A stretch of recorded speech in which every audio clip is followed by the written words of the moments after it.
எப்படி செய்ய போறோம். கேரளா ஸ்டைல்ல மீன் பொரிச்சதை பார்த்துருப்பீங்க.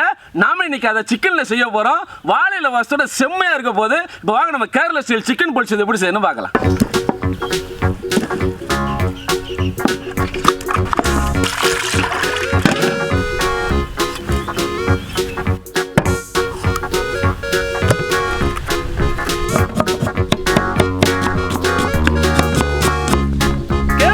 பெரும்பாலும் தேங்காய் ஐட்டம் அதிகமாக சேர்ப்பாங்க.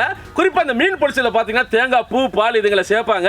அது கொஞ்சம் லைட்டா நமக்கு இனிப்பு தன்மை கிடைக்கும். அதனால நம்ம ஊர் ஸ்டைல்ல காரஞ்சாரமா இந்த சிக்கன் பொரிச்சதை செய்ய போறோம். இதுல தேங்காய் பூ பால் எதுவுமே சேர்க்க போறது இல்ல. அதுக்கு பதிலா நம்ம தாளிப்புக்கு தேங்காய் எண்ணெய் பயன்படுத்திக்கலாம். வாங்க. சிக்கன் 2 கிலோ எடுத்து அதை நல்லா கீறி வச்சிருக்கோம். இதுல இஞ்சி பூண்டு பேஸ்ட் 50 கிராம், மிளகாய் தூள் 10 கிராம், மிளகுத்தூள் 10 கிராம், கரம் மசாலா 10 கிராம் போட்டுக்கலாம். அப்புறம் இந்த சிக்கனுக்கு தேவையான உப்பு. இப்போ சிக்கனை நல்லா கிளறி ஒரு 1/4 மணி நேரம் ஊற வச்சுக்கலாம். சிக்கனை பொரிக்க நாங்கள் தோசைக்கல்ல வைக்கிறோம். உங்களுக்கு ஏற்ற பாத்திரத்தை நீங்கள் வச்சுக்கோங்க. நாம் எப்போ யூஸ் பண்ணுற அலையாத்தி மரச்சக்கல் ஆட்டின சுத்தமான தேங்காய் எண்ணெய் ஒரு 200 ml அல்லது உங்களுக்கு தேவையான அளவை ஊற்றிக்கங்க.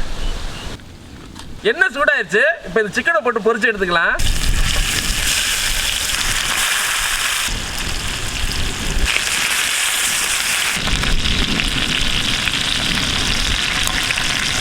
இந்த சிக்கனை ஒரு 3/4 வேக வச்சா போதும். ஃபுல்லாக வேக வச்சுக்காதீங்க.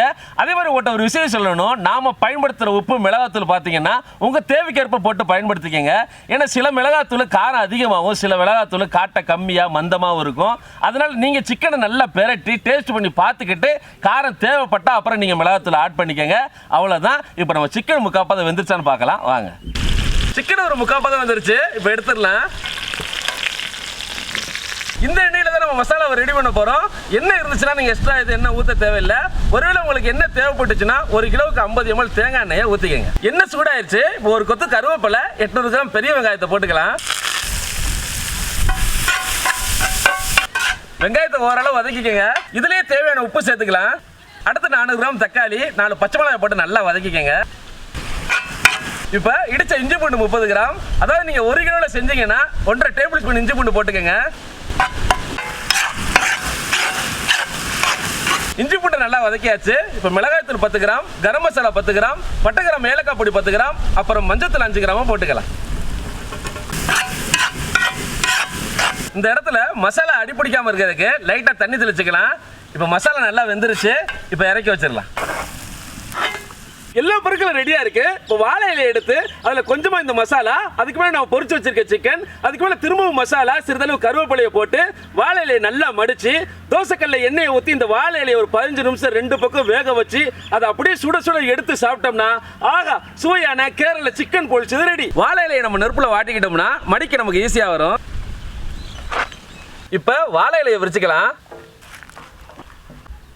இதுல கொஞ்சமா வெங்காய மசாலா, இதுக்கு மேல 2 சிக்கனை வச்சுக்கலாம். திரும்பவும் கொஞ்சம் வெங்காய மசாலாவை ஆட் பண்ணிக்கலாம். கடைசியா கொஞ்சமா கருவேப்பிலை போட்டு நாரை வச்சு மடிச்சு கெட்டிக்கலாம்.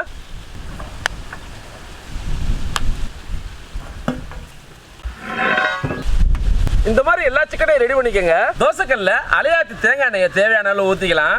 எண்ணெய் சூடாயிடுச்சு. இப்போ கட்டி வச்ச வாழை இலையை வச்சு வேக வச்சுக்கலாம். ஒரு 1/4 மணி நேரம் திருப்பி வேக வச்சுக்கோங்க.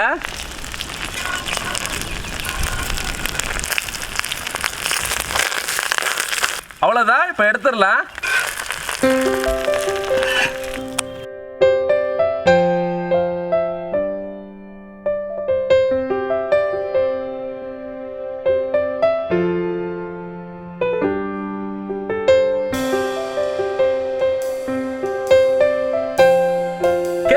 சிக்கன் பொரிச்சது ரெடி ஆயிடுச்சு. வாங்க நம்ம டேஸ்ட் பண்ணலாம்.